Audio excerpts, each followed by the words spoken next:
కేంద్రం తలపెట్టిన వక్ఫ్ సవరణ బిల్లుపై ముస్లిం మైనార్టీలు దేశవ్యాప్త ఆందోళన చేస్తున్న విషయం తెలిసిందే. నెల్లూరులోనూ దీనిపై ఆందోళన పరాకాష్ఠకు చేరాయి. దీనిపై వేలాది మంది ముస్లింలు నెల్లూరులో రోడ్డెక్కారు. వక్ఫ్ సవరణ బిల్లును రద్దు చేయాలంటూ జాతీయ జెండాతో పాటు నల్ల బ్యాడ్జీలు ధరించి నల్ల జెండాలు చేతబట్టి కదం తొక్కారు. వెంటనే వక్ఫ్ సవరణ బిల్లును రద్దు చేయాలని నినాదాలు చేస్తూ ముందుకు కదిలారు. కొట్టుమిట్ట నుంచి ప్రారంభమైన ర్యాలీ నగరంలో కలెక్టర్ కార్యాలయం విఆర్సీ మీదుగా గాంధీబొమ్మ సెంటర్ వరకు సాగింది.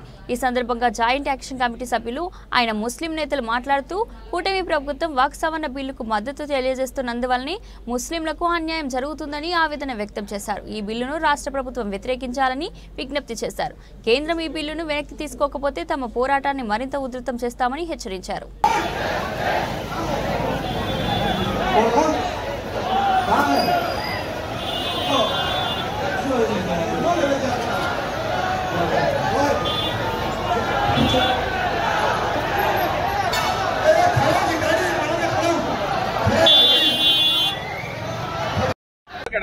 ఆంధ్ర రాష్ట్ర ప్రజలందరికీ నమస్కారం. ఆంధ్ర రాష్ట్ర ప్రజలు మనం రోడ్ల మీదకి రావడం కారణం అదొక చంద్రబాబు నాయుడు గారే. చంద్రబాబు నాయుడు గారు ముస్లింల ద్రోహి.